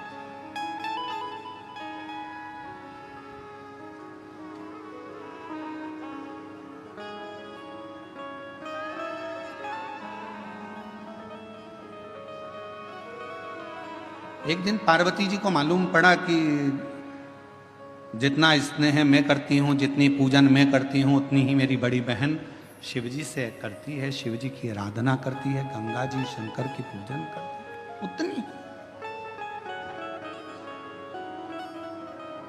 पार्वती जी की सहेली ने पार्वती जी से कहा कि गंगा जी तुम्हारी बड़ी बहन भी शंकर जी को पूजती हैं, पति बनाने के लिए बहुत प्रयास कर रही हैं और शिव जी को पति बनाना चाहती हैं, अनुष्ठान पर अनुष्ठान कर रही हैं, तप साधना कर रही हैं, गंगा जी बहुत पूजन पाठ कर रही हैं, स्मरण कर रही हैं। सहेलियों ने गंगा जी के लिए पार्वती जी के हृदय में कहा, तो पार्वती जी के हृदय में थोड़ी सी क्षुब्धता उत्पन्न हुई। पार्वती जी को लगा कि ये तो गंगा जी को नहीं करना चाहिए, तुम एक काम करो, कल अपन एक काम करते हैं, गंगा जी शिव जी से दूर हो जाए उसके लिए एक प्रयास करते हैं। और पार्वती जी की सहेली के कहने पर पार्वती जी की सहेली ने एक रचना रची और पार्वती जी की सहेली ने रचना रखकर कहा कि मैंने सुना है अगर कोई संत निकल कर जाते हैं और उनके ऊपर अगर पानी डाल दिया जाए, पानी का छींटा दे दिया जाए, तो संत प्रसन्न होकर वर दे देते हैं। गंगा जी ने कान लगाकर सुन लिया कि ऐसा करने से मुझे शिव मिल सकते हैं। सामने से दुर्वासा बाबा जाते हुए नजर आते, एक संत का जाना होता, गंगा जी का पानी का फेंकना होता और फेंकने पर जैसे ही जल फेंका, ऋषिवर को क्रोध आ गया और उन्होंने कह दिया, गंगा तूने एक संत का अपमान करा है, संत का अपमान।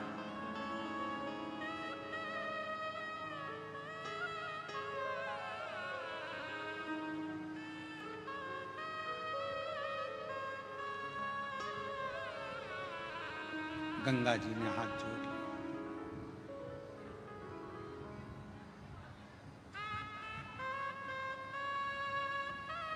चरणों में मैं प्रणाम करती हूं, क्षमा करें, क्षमा करें, मैं विनय करती हूं, मुझे क्षमा कर। गंगा मैया ने क्षमा। समय आया, गंगा जी रोने लगी, आंखों से नीर बहने लगा। भगवान शिव ने जब पार्वती जी के सम्मुख में देखा, क्योंकि गंगा जी को क्रोध आ रहा था पार्वती जी पर कि पार्वती जी ने मुझे शिव जी से दूर करा, ये अपमान संतों का करवाया तो पार्वती ने करवाया, ये सोच लिया गंगा जी ने। तो गंगा जी बोली, पार्वती तूने मेरे साथ ऐसा करा, मैं तुझे श्राप देने को आतुर होती हूं। पर शिव जी ने रोका, पार्वती मेरी अर्धांगिनी बनेगी, इसको श्राप मत दो। गंगा रुको। गंगा ने कहा, पर मैं भी तो आपको प्रेम करती हूं, मैं भी तो आपको स्नेह करती हूं, तो मैं भी तो चाहती हूं आपको। शिव जी कहे, गंगा तुम चिंता मत करो, मेरी जितनी संतान होगी ना गंगा, सब तुम्हारे ही जल से प्रकट होगी और दुनिया भले अर्धांगिनी मेरी पार्वती होगी, पर गंगा पार्वती अगर मेरे हृदय में रहेगी ना, तो गंगा तू मेरे मस्तक पर विराजमान रहेगी। तू चिंता मत कर, तू चिंता ना कर। क्यों चिंता कर? और भगवान शिव, भगवान ओघड़ रानी शंकर, भगवान भागीरथ जी के कहने पर गंगा मां को अपने सिर पर लेने को आतुर।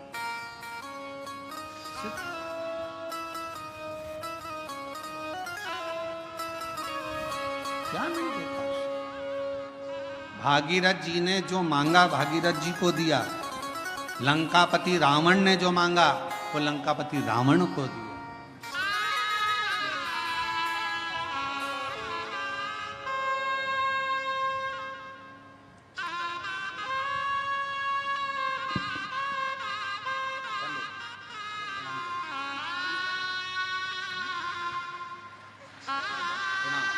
प्रणाम करो, चलिए प्रणाम करो, हाथ जोड़ो।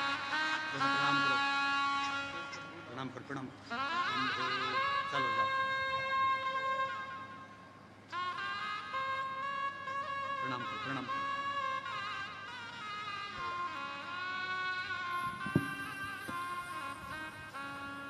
बच्चों का नाम है शिव और शंभू। जोरदार तालियां।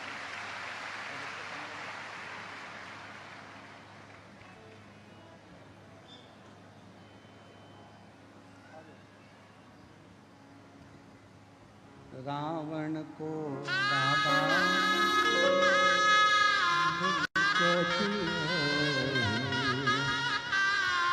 बस मार को अपने। भगवान शिव जी से अपने मन का भाव हृदय से प्रार्थना करिए, दिल से निवेदन करिए। बाबा को अपने मन का भाव कहिए और हृदय से बाबा को प्रार्थना करो। जहाँ जगह मिले वहाँ बैठकर शिव जी को अपने मन से भाव से हृदय की बात कहिए। जहाँ भी जगह मिले वहाँ बैठ जाएं और दिल से बाबा को प्रार्थना करिए। सभी लोग साथ में बोलेंगे, विनय करेंगे, साथ में निवेदन करेंगे, प्रार्थना करेंगे।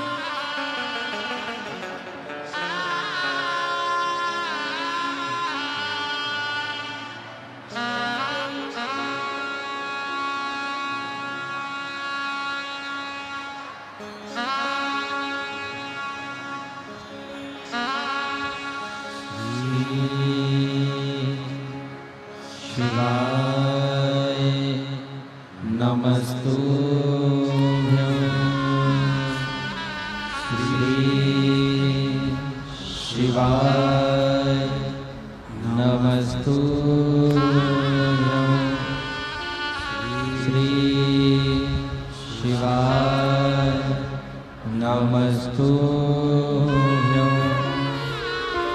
श्री शिवाय नमस्तुभ्यं। श्री शिवाय नमस्तुभ्यं।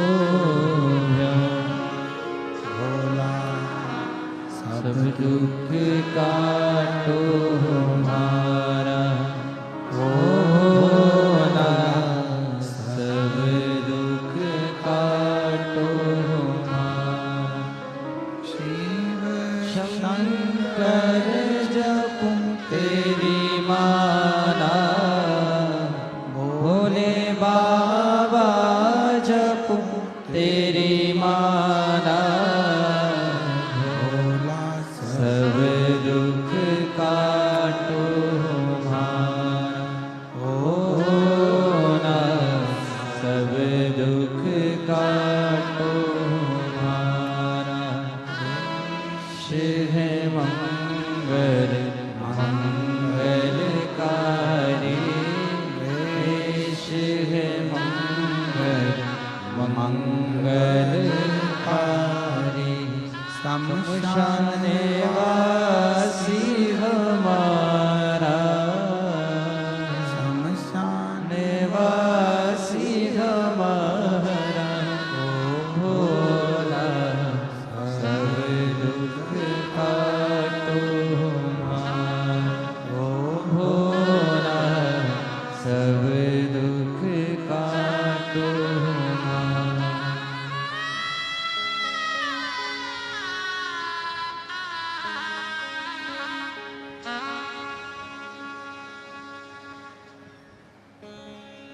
बाबा देवादिदेव महादेव, भगवान शिव, ओगड़दानी, त्रिकालदर्शी, कैलाशी, विनाशी, भगवान शंकर की पवित्र कथा कर रही है। शिव महापुराण की कथा वर्णन कर रही है। भगवान शिव ने गंगा को अपने मस्तक पर लिया।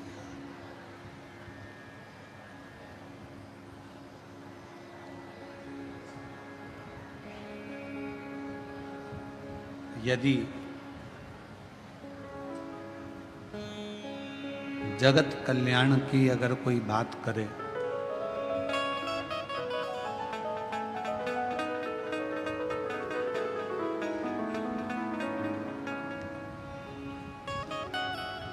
दो व्यक्ति होते हैं, एक होता है ज्ञानी, दूसरा होता है अज्ञानी।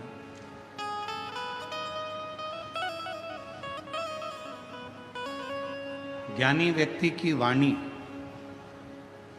और अभिमान, अज्ञानी व्यक्ति का अभिमान, दिखावा। एक ना एक दिन सामने प्रकट होता ही है।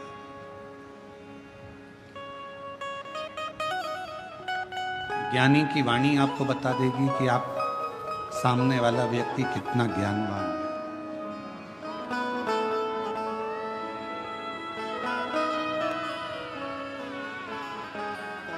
एक विद्वान की निशानी होती है उसकी वाणी।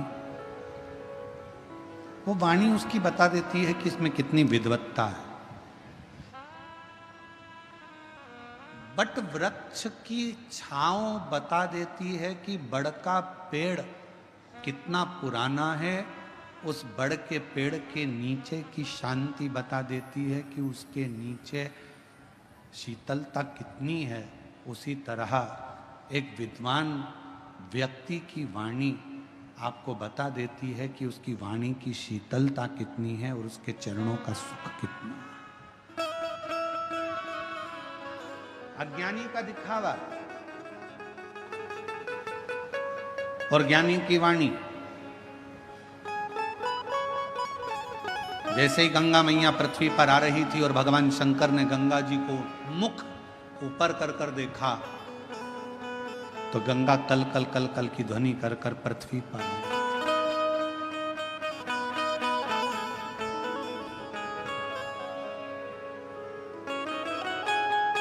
एकदम गंगा जी का नाद और तीव्र हुआ।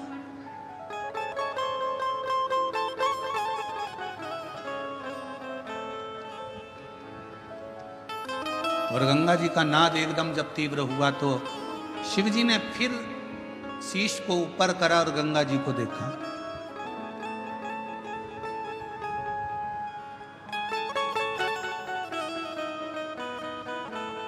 और जैसे ही गंगा भगवान शिव के जटा के करीब में आ गई, तब गंगा एकदम शांत हो गई, एकदम मौन, एकदम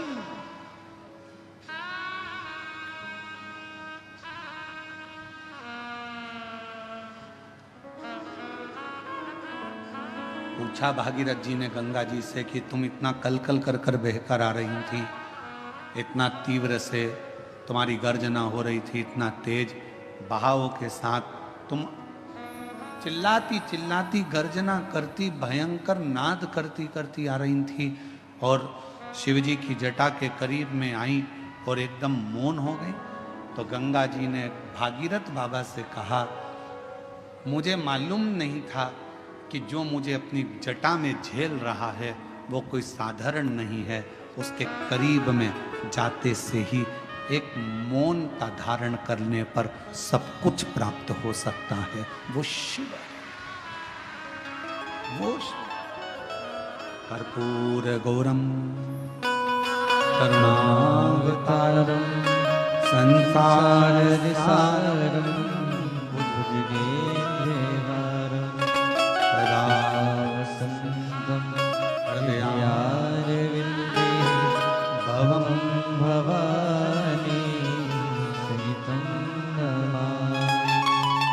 नमः शिवाय। ओम नमः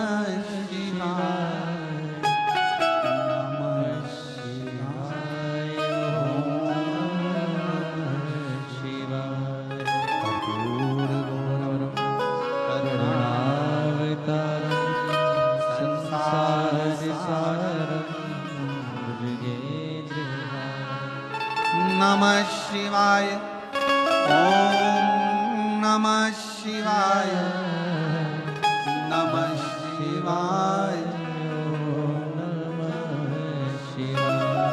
कर्पूर गौरम करुणावतारम संसार सारम भुजगेन्द्रहारम। मुझे पर भी सब मिल सकता। शिव महापुराण की कथा कहती है, भगवान शंकर का चरित्र कहता है, बेलपत्र की छांव में शिव जी के शिवालय में, शमशान में 3 जगह पर अगर व्यक्ति मौन रहकर शिव को पुकारता है तो शंकर उसके ऊपर करुणा जरूर करते हैं। 3 जगह पर मौन हो जाओ। बेलपत्र की छांव में जब पहुंचो तो थोड़ी देर शांति से चुप बैठकर, अपने हाथ में माला हो तो ठीक, ना माला हो तो कर की माला हो, कर की माला भी ना हो तो घट की माला हो, भीतर से अंदर से ओम नमः शिवाय, ओम नमः शिवाय, नमः शिवाय, भीतर की माला से उसको पुकारो। शमी की जो पत्ती होती है, एक पत्ती में जितनी पत्तियां लगी होती हैं और एक पत्ती के अंदर, जरा ध्यान देंगे, जैसे इस पत्ती में ढेर सारी पत्तियां लगी हुई है, उस पत्ती में से भी एक पत्ती तोड़ोगे और एक पत्ती तोड़ने पर उस पत्ती को भी अगर गिनोगे तो उसमें बहुत सारी पत्तियां होती हैं। आज प्रयास करना, अगर कहीं आपको शमी की पत्ती मिले तो जैसे ये पत्ती, इस पत्ती को तोड़ा गया, इस पत्ती में से एक पत्ती निकाली गई और एक पत्ती निकालकर आप धीरे से रखना, और उसमें भी बारीक बारीक बारीक बारीक बारीक बारीक बहुत सारी पत्तियां नजर आती हैं। शिव महापुराण की कथा कहती है, जो सोमवार की अष्टमी हो या प्रदोष का व्रत हो या 12 महीने की शिवरात्रि हो या किसी भी दिन प्रदोष काल के अंतर्गत शंकर भगवान को एक शमी का पत्ता कोई भूलवश भी समर्पित कर देता है तो जितनी एक पत्ती में पत्तियां होती है और उस पत्ती के अंदर भी एक पत्ती को तोड़ने के बाद जितनी पत्तियां होती है, उतने जन्म मृत्यु लोक में मनुष्य के नहीं होते। 84 लाख योनियों में से वो योनियां कट जाती हैं और देव योनि प्राप्त हो जाती। फूलों की कलियों में, काशी की गलियों में, तेरे बिना कुछ कहे ना, तेरे बिना भी क्या रहना, तेरे बिना भी क्या रहना हमारे, तेरे बिना भी क्या रहना ओ शंभू रे, तेरे बिना भी क्या रहना। फूलों की कलियों में, काशी की गलियों में, फूलों की कलियों में, काशी की गलियों में, तेरे बिना कुछ कही ना, तेरे बिना भी क्या रहना ओ शंभू रे, तेरे बिना भी क्या रहना ओ बाबा रे, तेरे बिना भी क्या रहना। ये वार्ता वो जीजी लिख रही है, मेरी उम्र 50 की, कैसे देगा वो, पर खाली ना जाता कोई दर से तुम्हारे, जो जैसा आया, जिस भाव से आया। ये कथा का पंडाल नहीं, मेरे बाबा का निज निवास है। शिव पुराण कथा में शिव जी ने तुमरुका जी की साक्षी में चंचुला देवी को वचन दिया है। चंचुला पृथ्वी पर जहां शिव महापुराण की कथा कलयुग में होगी, मैं 12 ज्योतिर्लिंग छोड़कर, कैलाश छोड़कर 7 दिन वहां निवास करूंगा, मैं वहां निवास करूंगा।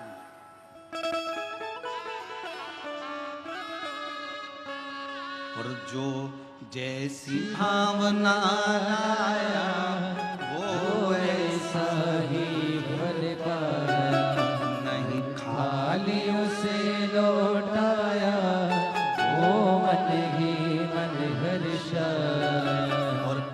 दिया माला माल काशी वाले ने लुटा दिया भंडार काशी वाले ने कर दिया माला माल काशी वाले ने लुटा दिया भंडार काशी वाले ने। जो जिस भावना से आया, जैसी भावना उसकी, उस भावना से शिव मिला उसको।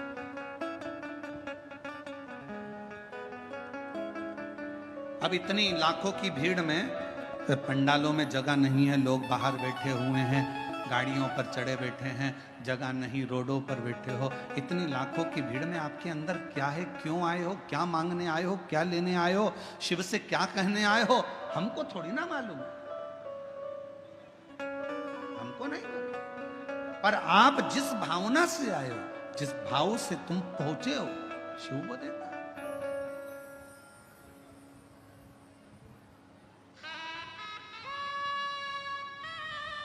शिव को प्रदान करो।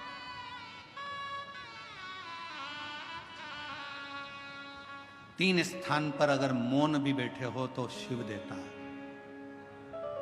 पहला, बेलपत्र के वृक्ष की छांव में थोड़ी देर मौन होकर बैठकर उसको याद करो, स्मरण करो। दूसरा, शिवालय में मेरे शंकर के मंदिर में जाकर थोड़ी देर मौन होकर बैठकर प्राप्त कर सकते।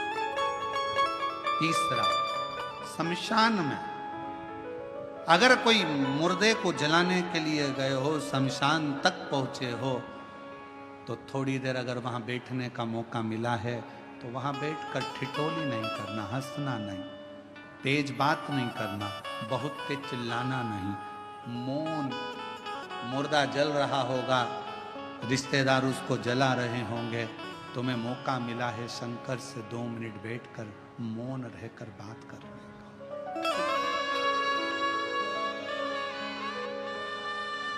आज के जमाने में लोग शमशान में भी अगर जाकर बैठते हैं तो इतनी ठिठोली, इतनी बातें करते हैं, इतना हंसते हैं, कोई गुटखा खाता, कोई पानी पीता, कोई कुछ करता।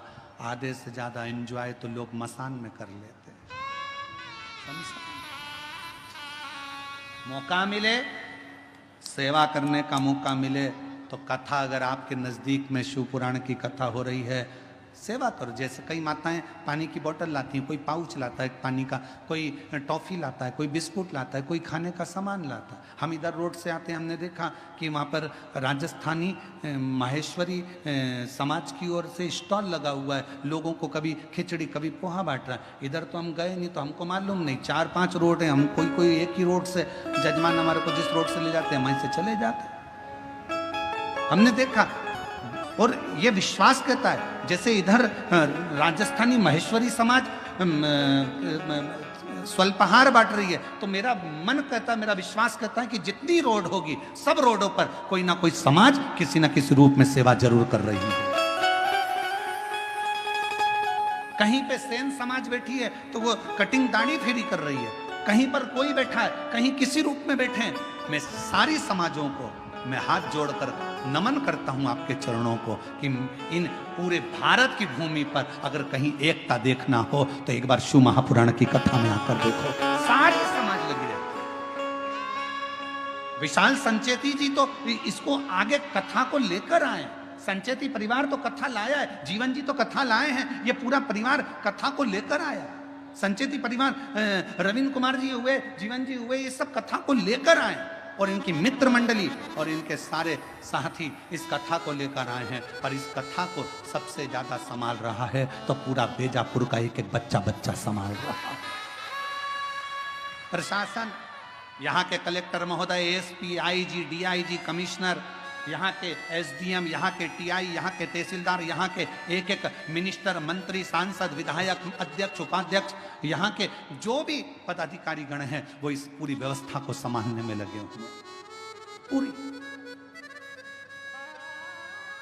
और बेजापुर की यह कथा ऐसी लग रही है और हमने देखा संचेती परिवार को, हमने इस कथा में पहली कथा है जो हमारे को ये देखने को मिली कि संचेती परिवार ने यहाँ पर आकर ऐसा दर्शाया नहीं कि यह केवल हमारे परिवार की कथा है। बेजापुर की कथा ऐसी लगती है कि बच्चे बच्चे की कथा है, पूरे बेजापुर की कथा। और मैं श्री विशाल संचेती जी को इसके लिए धन्यवाद देता हूं, बहुत बहुत साधुवाद देता हूं। ये लगा नहीं कि केवल एक व्यक्ति या एक परिवार की, यह सबकी है शिव उपासना। पार्वती जी की कथा कर रही है, बेलपत्र की कथा कर रही है। बेलपत्र के वृक्ष के नीचे भी अगर बैठो तो तुम शांति से 2 क्षण मौन होकर उस शिव को याद करो। शिव।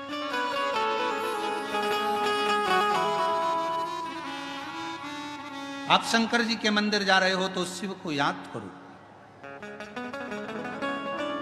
एक बहन ने अपना फोटो लगाया है कावड़ यात्रा का सीहोर का।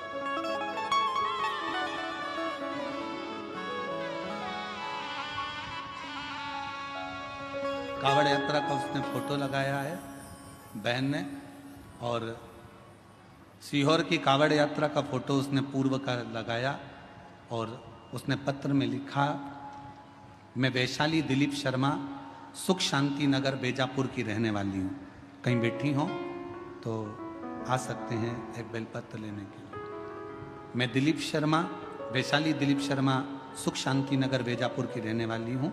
मेरा मोबाइल नंबर ये है। कुबेरेश्वर धाम में कावड़ चढ़ाने का क्या फल मिलता है, कोई मुझसे पूछे। आपने मामा जी और भाई के साथ 2023 में बाबा की कावड़ चढ़ाने के लिए सीहोर आई थी। मन में अपने दोनों बेटों की उज्जवल भविष्य की कामना लेकर आई थी।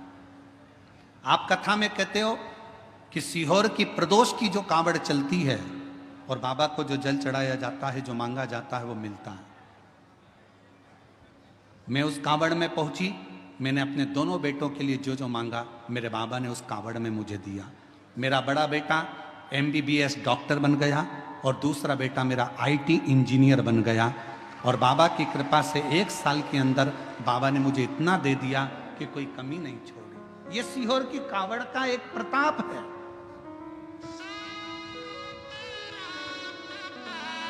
और हम तो आपको भी निमंत्रण देंगे, जितने टीवी पर कथा सुन रहे हैं, 6 अगस्त को प्रदोष के दिन की कावड़ सुबह 9 बजे बाबा की भराएगी सीहोर से। सीवन नदी, माँ सीवन का जल कुबेरेश्वर धाम तक जाएगा। दिल से बाबा का कावड़ के 2 लोटे, 1 डंडा, केसरिया वस्त्र, केसरिया साड़ी, पुरुष वर्ग श्वेत वस्त्र या केसरिया वस्त्र पहनकर बोल बम बोलते बोलते शिव को जल दोनों हाथ से समर्पित चढ़ा। और पूरे महीने में अगर आप कभी भी सावन के महीने में सीहोर जा रहे हैं तो वहां का जल भरकर शिव को समर्पित करें। आप अगर उस कावड़ में ना आ सके तो सावन का पूरा महीना ही कावड़ का है, जब जाओ तब समर्पित करो शिव को राज्य।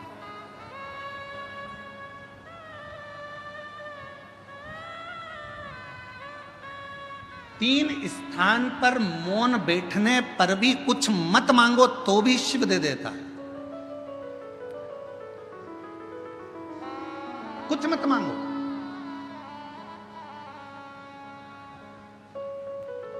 आप अगर वहां जाकर मौन होकर बैठ गए तो भी शंकर दे देगा, तो भी शिव दे देगा।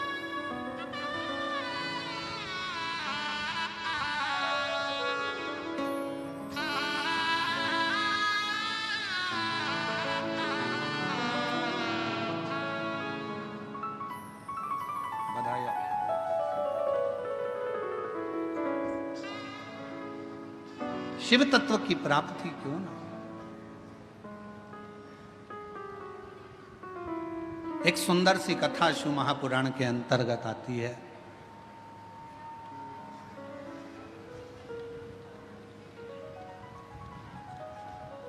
शिव कथा कहती है, मां जगतजननी जगदम्बा अंबा भवानी मां दुर्गा शिवजी के नेत्र बंद करने पर एक बालक ने जन्म ले लिया था, जिस बालक का नाम अंधकासुर हो गया।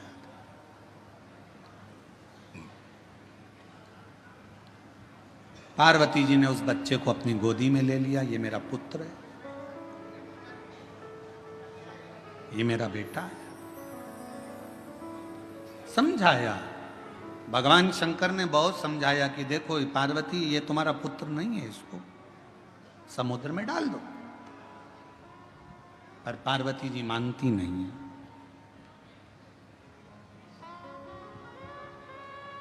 दुनिया में एक मां एक ऐसी होती है जिसका बेटा पेट में रहता है तो भी लात मारता है, गोदी में रहता है तो भी लात मारता है, उसके बाद भी मां अपनी पूरी जिंदगी उस बेटे की भलाई के लिए निकाल देती है। केवल जगत में, इसलिए पूरी दुनिया में मां की बराबरी परमात्मा भी नहीं कर सकता। परमात्मा से भी अगर कोई बड़ी सीढ़ी है तो वो तुम्हारी घर में रहने वाली बूढ़ी मां तुम्हारी मां है, वो सीढ़ी है। को पहचान।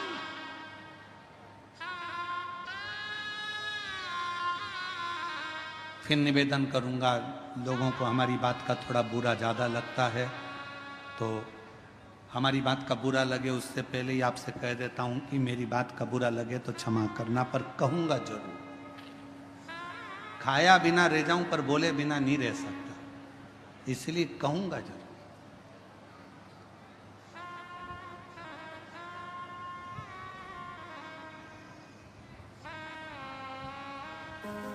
कि जिस घर में माँ बाप की इज्जत नहीं होती, उस घर में देखना कभी बरकत नहीं होती। जिस घर में माता पिता का सम्मान है,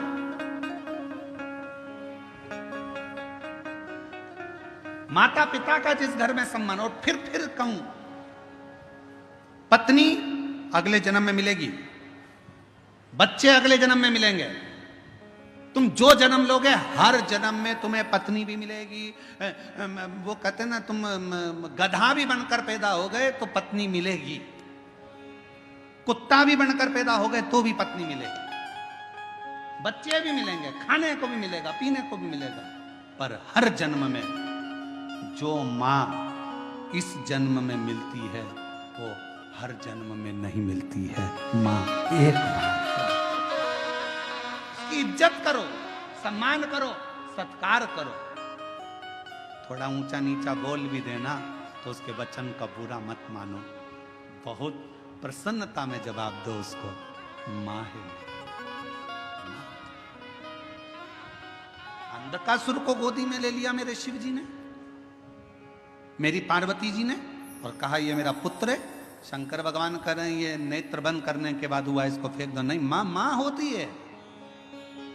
बेटा कैसा भी हो तो भी मां कभी अपने बच्चे को, हाँ कभी कभी नाराज होती है ना तो गुस्से में बद्दुआ दे देती है, अपशब्द कह देती है, ताना दे देती है, आड़ा टेढ़ा बोल देती है, सब चलेगा।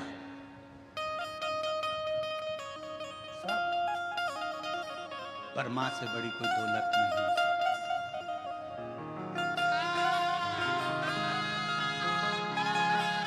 वो कहते मां बच्चों की जान होती है, मां बच्चों की जान होती है।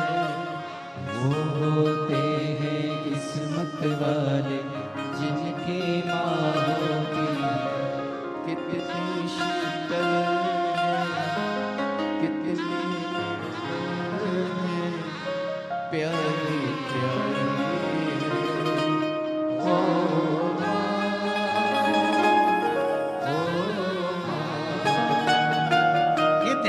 अपनी जिंदगी में मायका पिता के नाम से नहीं होता, मायका माँ के नाम से चालू होता है। मायका मेरी माँ का घर है, और मायका कब तक है? जब तक माँ जीवित है तब तक मायका। गर्व करना कि मेरी माँ है, मेरी मम्मी बैठी है, माँ है।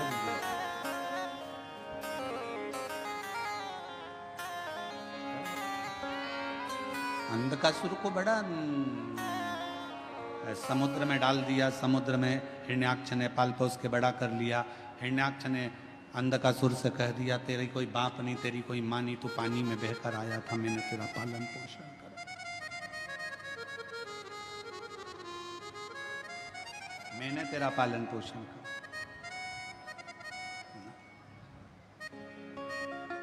हिरण्याक्ष मर गया, वराह भगवान ने उसके प्राणों को हर लिया। अंधकासुर ने ब्रह्मा जी का तप करा, वर मांगा, मैं मरूं ना, हो नहीं सकता, मरना तो पड़ेगा, तो वर दो, जिस दिन मैं अपनी मां को गलत दृष्टि से देखूं उस दिन मेरे प्राण छूटे।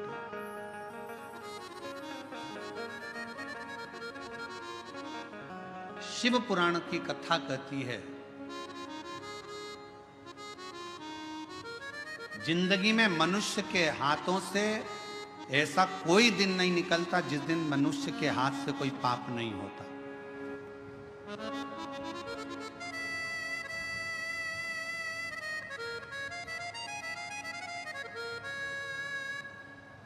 ऋषभ देव जी महाराज का चरित्र श्रीमद् भागवत कथा में आता है, तो ऋषभ देव जी महाराज के चरित्र में 4 स्थान पर पाप होने का क्रम बताया। पहला, झाड़ू लगाते समय छोटे छोटे जीव मर जाते हैं, पाप माथे चढ़ जाता है।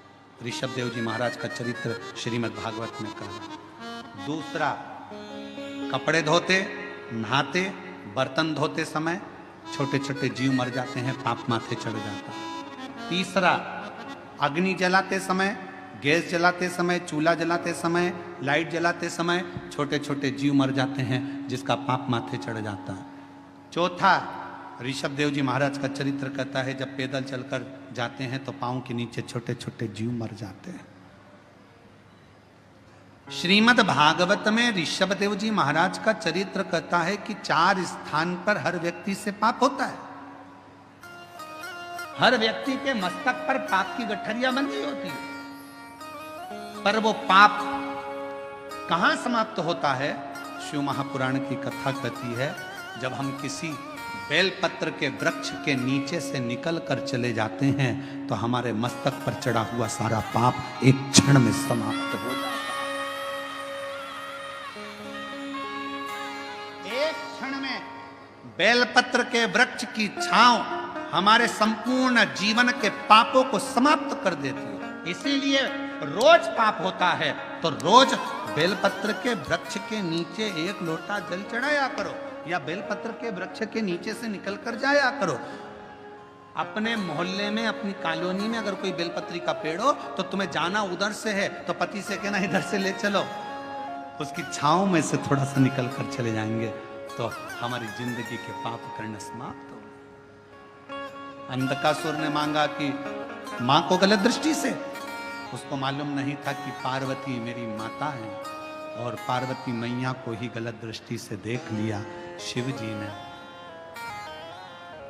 काल भैरव को प्रकट कर कर उस अंधकासुर को समाप्त। मां होती, किसी को भी गलत विचार से, गलत दृष्टि से, गलत भाव से कभी ना बोलो। जगत में एक बात याद रखना, अपनी माता हो या किसी दूसरे की माता हो, किसी भी माता के लिए कभी गलत ना तो लिखना, ना पढ़ना, ना सुनना, क्योंकि जगत की प्रत्येक माँ अपने बच्चे को गर्भ में रखती है और वो गर्भस्थ रखने वाली माँ कोई साधारण नहीं। मात्र समय आया, आगे बाबा के सुंदर चरित्रों का वर्णन हुआ। भगवान विदल उत्पल को भगवान संहार करते हैं तो भगवान शिव का एक नाम कुंदकेश्वर महादेव पड़ जाता है। भगवान श्री कुंदकेश्वर पधार रहे हैं, जोरदार ताली बजा उनका स्वागत, वंदन, अभिनंदन। आज कथा का 5वां दिवस था जो विराम ले रहा है। कल कथा का 6ठा दिन रहेगा। कथा का समय कल का यही 1 बजे से 4 बजे तक रहेगा। परसों के दिन कथा का समय सुबह 8 बजे से 11 बजे तक रहेगा। कल कथा की शिवरात्रि का उत्सव रहेगा। बड़े प्रेम से आप लोग कथा का लाभ लें। जिन्होंने 5 दिवसीय कथा पूर्ण ना सुनी हो वो कल और परसों की कथा का लाभ लेकर अपने जीवन को धन्य बनाएं और आनंदित करें।